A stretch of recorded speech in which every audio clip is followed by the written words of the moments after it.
One moment while the live stream sets up.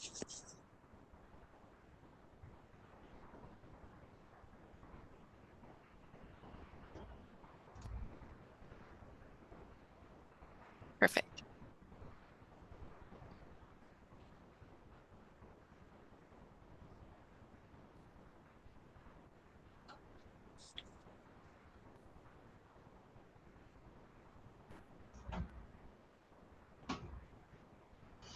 Okay, Madam Chair, may we get started? Yes, Madam Vice Chair, thank you. This would be the emergency variance petition for petition number 4537. Today is November 1st. The time is 12:03 a.m. I'm sorry, p.m. I will go ahead and swear in the witnesses that are planning on speaking on behalf of the petitions. Please note this meeting is being conducted virtually. Vice Chair Allison Schlick will be proceeding over petition 4537. And I would ask the following individuals to identify themselves for the record. Air Pollution Control District staff. Dan Plotner, Program Coordinator. Nicole Sheridan, Civil Actions Investigator.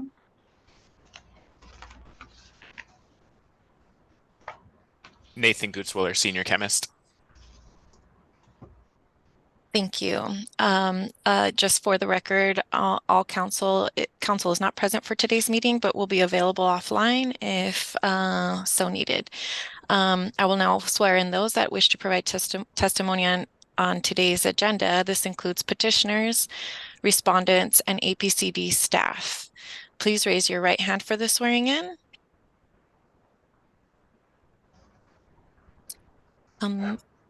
Will Ms. Hurst be also providing any testimony today?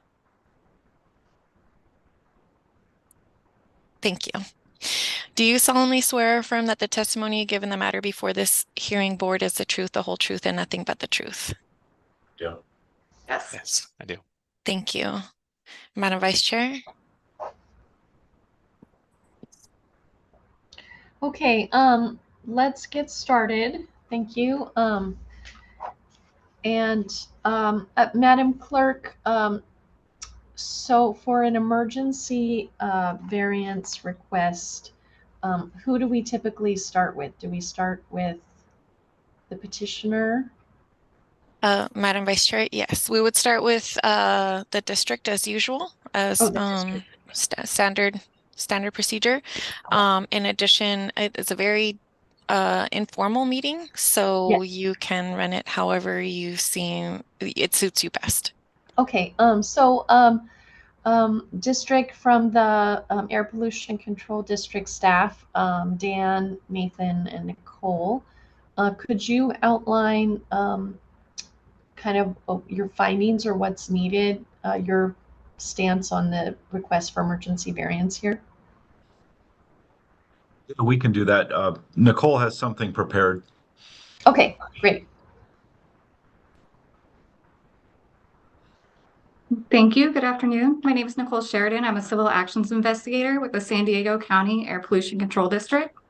I'll present the background information related to 4537, the district's comments on each of the findings, and the district's position. Escondido Bioenergy Facility, LLC, is requesting an emergency variance from District Rules 20.2, 69.4.1, and Rule 21, APCD 2019 PTO 003330, conditions number 1 and number 21, from October 24th, 2023 through November 24th, 2023. This emergency variance request is based on the preliminary annual source test results, in which the cogeneration engine associated with the permit measured at 0.21 grams per brake horsepower per hour of NOx, exceeding the emission limit by 0.06 grams. The petitioner is requesting this variance to allow the operation of the engine to troubleshoot the cause of excess emissions. Additionally, the petitioner states that being unable to operate the engine will impact portions of the City of Escondido's wastewater treatment process. Finding A requires that good cause exists for granting the emergency variance. The petitioner's permit year is from November 1st, 2022 through October 31st, 2023. The petitioner notes that the potential exceedance of the NOx emissions limit was only discovered on October 24th, 2023 as a result of the annual source test provided by APCD. Before review, preliminary results show there may be an excess of 0.06 grams of NOx. Any variance should begin the day after the district found the violation, since variance relief should not be granted from the consequences of a prior violation. The petitioner is investigating the cause of the excess emissions to implement corrective measures, but notes that the period to complete this work may go beyond October 31st, the end of the permit year. The district notes that according to the permit, the petitioner was eligible to test 90 days from any annual source test performed in a different permit year. The petitioner did not schedule their source test until 7 days before the end of the permit year. The previous annual source test was completed on October 25th, 2022. This indicates the petitioner was eligible to source test as early as January 23rd, 2023. The district notes that denying this variance does not require the petitioner to shut down operations. However, because the petitioner has not demonstrated good cause, this variance should not be granted as a shield from violations. The petitioner is not in violation of the requested rules 20.2 or 69.4.1, so those rules should not have been included in the petition. Thus, good cause has not been demonstrated. Finding B seeks to determine why the situation constitutes an emergency. The petitioner states that the unit needs to be operated to troubleshoot the cause and implement corrective measures. The petitioner also adds that Escondido Bioenergy Facility, LLC provides power and heat energy to the city of Escondido to operate portions of the wastewater treatment facility. Again, the district is not stating the facility needs to cease use of this unit. However, the district does note that the facility is still liable for the violation if the annual source test results in a failure. The variance request does not change the outcome of the annual source test results from the permit year. Additionally, the district notes that it was in the facility's reasonable control to schedule the test earlier and discover the issue, giving the petitioner enough time to find and resolve the circumstances leading up to the potential annual source test failure. The district advised petitioner on June 15, 2022 of the requirement for a trained operator to use a portable analyzer to take emission readings. This would verify compliance with the rule emission standards during any calendar quarter in which a source test is not performed. Petitioner did not supply records showing quarterly emissions readings to verify that the excess emissions were unexpected and thus constituted an emergency. Finding B has not been proven. Finding C seeks to determine if the variance will result in a private or public nuisance. Neither the petitioner nor the district anticipate a public nuisance if the variance is granted. There are no records of complaints within the last 5 years for this facility. Finding D seeks to determine why the petitioner could not apply for an interim variance. The petitioner requests the emergency variance to implement immediate corrective measures as the facility did not anticipate this exceedance. The district notes that the final result of the source test may result in a violation. It was in the petitioner's reasonable control to schedule the source test earlier and to mitigate potential complications passing a source test within the permit year. Early scheduling would have enabled the petitioner to schedule an interim or even a regular variance hearing with full public notice. Finding E seeks to determine if the emergency is a result of a breakdown condition. The petitioner only discovered the exceeded emissions as a result of APCD staff providing preliminary results of the annual source test on October 24th, 2023. The district notes that the petitioner have not submitted a breakdown notification. The petitioner states they are prepared to submit a breakdown notification when they receive the final report from APCD confirming the exceedance. Petitioner also states they secured a vendor to investigate the cause of the exceedance, initiating work on October 30th, 2023, a day before the end of the permit year. Additionally, the petitioner arranged for a retest of the unit on October 31st, 2023, the final day of the permit year. Finally, the petitioner states that the petition was submitted to provide coverage between the date of the original test on October 24th, 2023, and the time it would take to identify the cause and implement corrections. The district opposes this variance request because needing additional time to pass a source test when it was in the petitioner's reasonable control to schedule the test as early as January 23rd, 2023 does not indicate good cause. The petitioner states that they have a contract with a vendor to perform regular maintenance on the equipment in accordance with manufacturer recommendations. However, the petitioner has not provided the schedule for periodic maintenance, nor the date of the most recent maintenance performed to substantiate the exceedance was not a result of negligence. The petitioner has also stated that the equipment has not broken down before. However, there is a record that the cogeneration engine associated with the permit had previously been in a breakdown condition. A breakdown was submitted to APCD due to the improper installation of a spray lance for ammonia injection, resulting in the nozzle clogging and the unit exceeding the NOx limit during the first scheduled source test in 2021. This breakdown was found invalid and resulted in the facility receiving a notice of violation on November 10, 2021. The petitioner states that the breakdown condition addressed in this variance request is not the result of intentional or negligent conduct or disregard of air pollution rules because they use a qualified vendor to perform regular maintenance in accordance with manufacturer's recommendations. Additionally, the petitioner states that the total excess emissions that would likely occur during the proposed variance period would be 4 pounds of NOx per day. The district notes that, as stated previously, the maintenance records were not provided with this petition. Therefore, the district does not have enough information to substantiate that proper maintenance had occurred before the breakdown.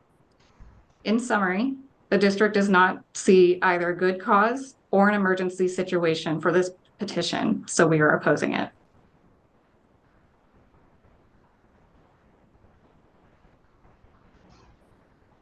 Thank you, Nicole. I have a question for the district. The petition is somewhat based on these preliminary results, and it says they're not final until the data is reviewed, quality assured and certified. When do we think the final results from this test are going to be ready? And is that a relevant fact at all in the district's point of view? Typically, we try to finalize and provide source test results within 30 days if we anticipate any exceedances. So sometime in the next week or two, we hopefully will have the final reviewed report to provide to the district as a record and the facility. Typically, changes from calculated emissions are very minor on review, right? If there's slight errors in data calculations or in data sheets. But I would not expect anything significant to change in the actual report from the preliminary numbers. Thank you.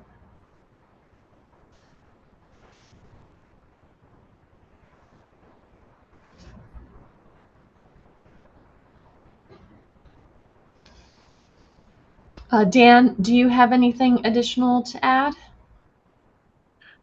No, not at this point. We can always answer questions after petitioner gives their statement, though. Okay, let's move on to petitioner's statement.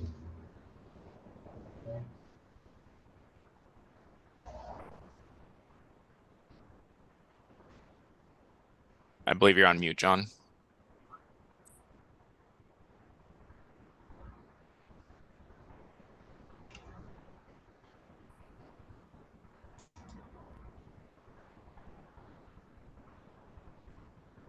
You're not muted on our end, but we can't hear you. Yeah. Okay, 1 minute, you say? Okay.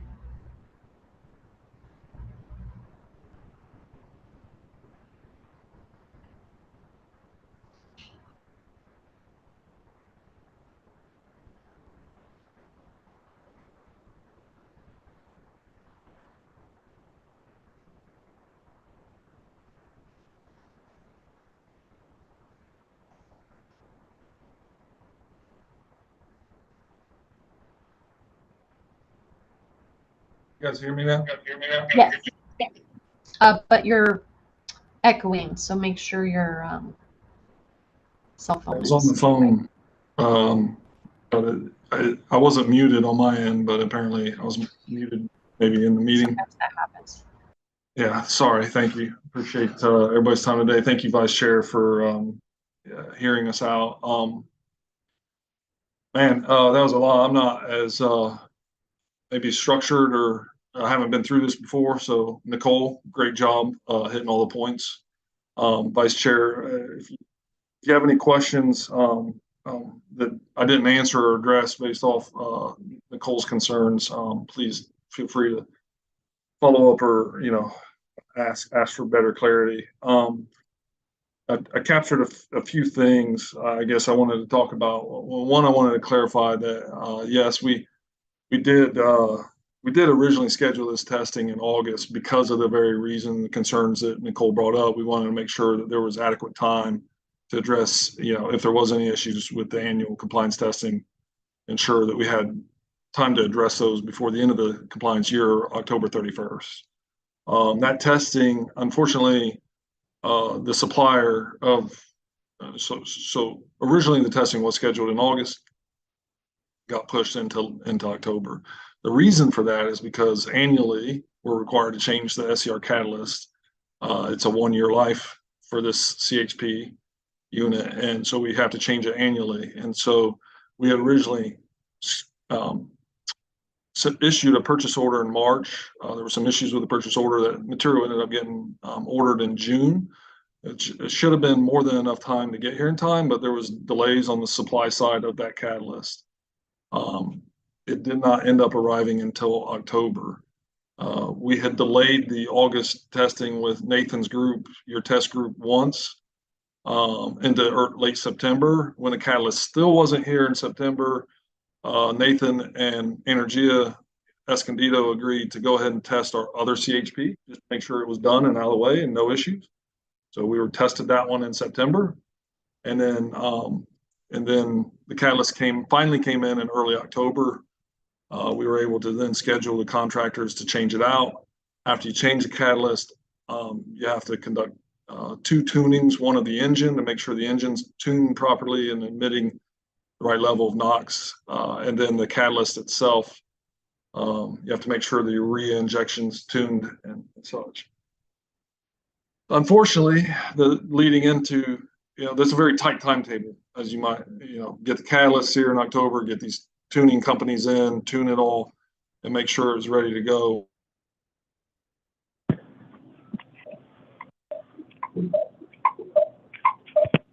Oh, we're losing you, John. Let's see. You're muted now. So. Can you hear me? Yes. I did not touch anything, so I don't know how that happened, but. Okay, so when you became muted was around when you said the catalyst arrived finally in early October. Mm-hmm. So you scheduled your vendor to change it out.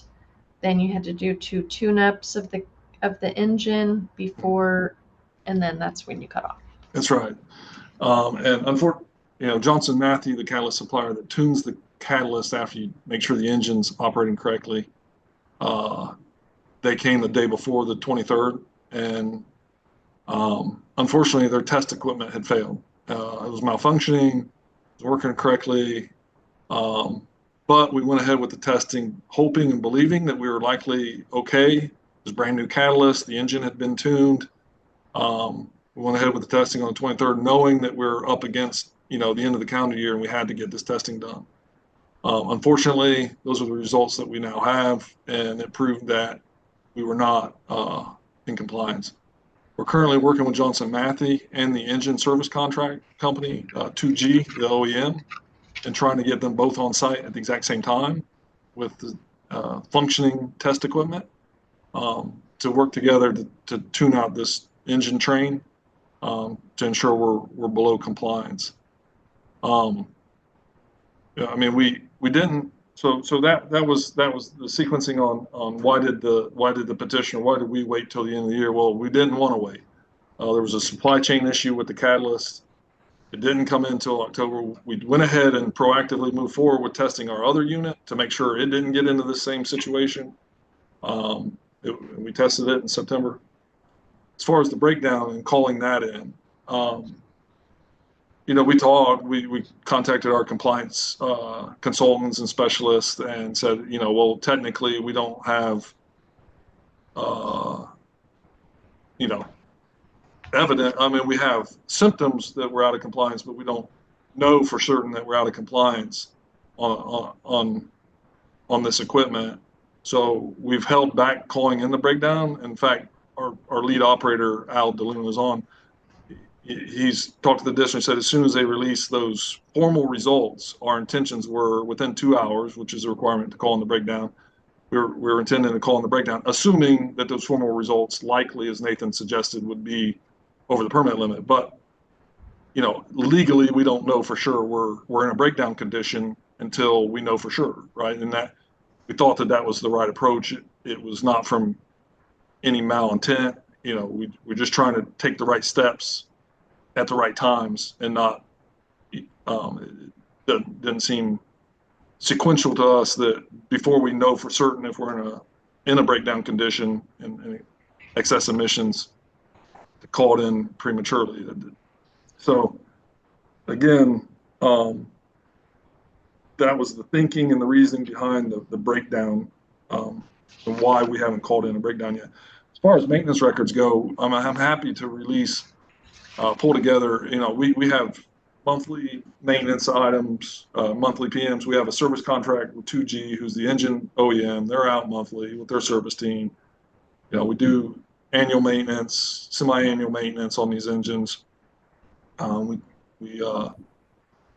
did the engine tuning, you know, in October after the catalyst material came in. So I can certainly provide evidence of that maintenance. We're in contract with the city to ensure that these engines are maintained. And like I said, we have a service contract that requires that as well. So do you have the quarterly emission reading records that Nicole was referring to that she didn't see? Or yes. Yeah, well, we utilize Montrose quarterly to do those readings. We certainly can provide the testing measurements and I believe that we do. I don't know if that's a miss for, well, Q4 wouldn't be in. We had Q3 testing done. Is Al DeLuna still on? I know that we've done Q3 testing. Also, DeLuna is on. For both engines, or no, just the 2G Q3 testing with the quarterly test, because the smaller unit was tested by the Air District in Q3. So the answer is yes, we did that quarterly testing in both Q2 and Q3 for the 2G. okay. Yeah, and what about the fact about the, you know, is this really an emergency, or couldn't you request an interim variance instead, and then there'd be, you know, notice and all of that? Yeah, I mean, I'm completely open to guidance from the board and the district on what to do. We burn the biogas efficiently, and then we control that flue gas with you know, I know we're over our permit limit, but it's substantially lower than the alternative for the wastewater treatment plant, right? If we're not burning their biogas in our engines and cleaning that flue gas with our SCR equipment, they're just flaring it, you know, straight to atmosphere. And buying natural gas, you know, or buying electricity off the grid from less efficient, you know, electrical generators. So we know that the other thing about this permit condition, it's really challenging. I've operated plants for my entire career. I hadn't seen it quite.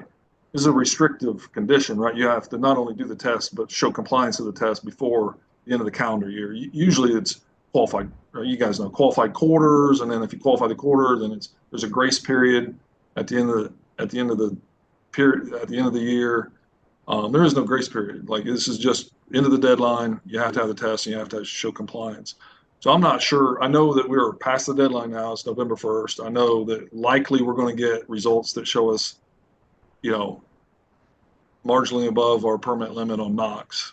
And I just understood that emergency variance was a good step forward. Are you suggesting that you'd rather us apply for different type of variance? Well, let me ask the district about that. Madam Clerk, is it okay if I can go back and forth on to the different petitioner and the district on different issues, and then just kind of try to work things out? Okay. That is correct. So Dan, or anyone from the district, have you seen these sorts of things happen before, and kind of have you been working with this permit holder, as what would you expect them to do if not an emergency variance request? How would you expect them to deal with this situation at this point? I mean, I understand what Nicole was saying about, well, they could have, at the earliest they could have started the process was January. It sounds like they were starting the process of getting the new catalyst in March, and then supply chain issues, that aspect was out of their control, and then it didn't come till early October. So the original August date got pushed. So at this point, we're at this point. So how can we try to work together so that they're all, so that they can troubleshoot the issue, get back into compliance? What would you suggest as the path, if not the emergency variance? So, yeah, that's a good question, Madam Vice Chairman. The reason we brought up that it's not an emergency is because what we would have looked for back in August timeframe is a publicly noticed interim or regular variance, whatever was needed at that point, in the interest of the public, which we have to serve as a district, right? Yes. Mm-hmm. So at this point, that's why we don't see this as an emergency. And so it's not an emergency variance. It could be something where it is an interim variance or a regular. It doesn't even have to be that, because we're not telling them they need to shut down. Yeah, I definitely heard that from Nicole's. They don't have to shut down, but are they going to get a daily penalty or anything like that from continuing to operate without the permit? Or could they be in trouble with the EPA? They might have these sorts of concerns, which is why maybe they chose the emergency variance method. Yeah, that's a great question too. The short answer is no. We're not looking at that. We look at the day they failed the source test. That's definitely a violation. If we know that they're an ongoing NOx, oxides of nitrogen emissions exceedance, that could be a violation. But we take all these factors into account when we're offering a settlement penalty for the notice of violation. We take factors into account such as, are they actively trying to fix the problem? In this case, we think yes, they are. Yeah. So the violation is still there, but we take these things into account. So we don't see an avenue to solving this as an emergency variance, but just working with the facility outside of the variance process at this point. But we have no intention of going day after day, writing more violations as time proceeds, because what we see is them actively trying to fix it. Yeah, I see that too. And maybe they just don't understand that getting a notice of violation doesn't cause them to shut down. And it really, when I've seen the district bring kind of like a problem child to the hearing board, it's after multiple notices of violation, and and really nothing's happening. So as far as I'm glad you're here trying to become in compliance, but just I'm probably not going to grant the emergency variance, but that I would just encourage the parties to continue working towards compliance, And if you want the peace of mind of getting a variance, that maybe you should speak with the district staff about what would be required to apply for a noticed hearing to get like an interim variance, which would be like the 90-day variance. But in that case, then there's notice and a chance for the public to be aware of the situation and for it to be a noticed hearing. But I just don't see Yeah, that can I things. ask a couple Yes. follow-up questions? One, Dan alluded to the day that we failed the stack test that we were in violation. I guess I'm a little confused on that. I didn't think we technically have failed anything until the results become final and they get thorough, all the calculations are done and approved by the district. So would the day be that we failed the test, the day that we get formal results, or is it the preliminary results constitute a Well, violation? probably the day that the day everything was tested is going to be the relevant date as far as the notice of violation. But then it'll just, yes. Okay, Dan, you have your hand raised. Sorry, I know you're probably going to call on me eventually anyways. But John, yeah, that's a good question. Technically, you would not know for sure you're in violation until those final results are issued, which, as Nathan said, is a couple weeks, I think. But you can apply for a variance under the assumption that you will be in violation, if that makes sense. So one of our arguments today is that you guys should have known a while back that you would be in violation or that there was a good chance you would be. And so that would be a publicly noticed, far in advance noticed variance hearing. And Madam Clerk, how much notice would for the petitioner here today, so that they can understand kind of like how quickly they should apply for such a variance or get on the calendar? How much notice do we need? Madam Vice Chair, if petitioner were to apply for an interim variance, if they're applying for, excuse me, it depends on the type of variance. For a regular variance, the filing date would be today for December 7th. Today for December 7th, is that what you said? Okay. Correct. However, they can apply for a 90-day variance as well, and that requires a shorter noticing period. And for that, they would have until November 21st to file with the clerk's office for a 90-day variance.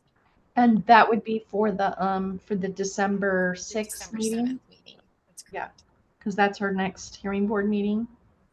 And it just would depend on what the type of variance that they would be requesting. And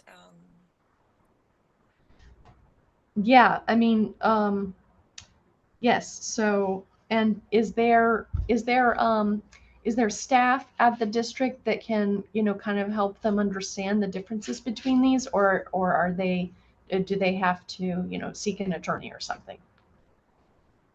I can help. Okay. So, Well, yes. so if we get issue, like, so let me just be completely transparent. What I'd like to avoid altogether is a notice of violation from the district. I don't know if that's possible at this point, but Energia, I mean, we are an environmental renewable company. Like, we care about maintaining compliance deeply care about, not only 100% compliance, but best practices, right? And being above and beyond. And this is a black mark against us. And we're trying to do more business in San Diego. In fact, we contract with East County to build a larger CHP facility. And we didn't even the quarterly testing, we know that we have to change the catalyst annually anyways. So we wouldn't know what, the quarterly testing done in September wouldn't necessarily mean a whole lot to us until we change the catalyst in October, right? So, like, this whole knowledge of you should have known it ahead of time and sequencing of these things, I'm really you know, it's difficult to like step through these steps. Yes. Yeah.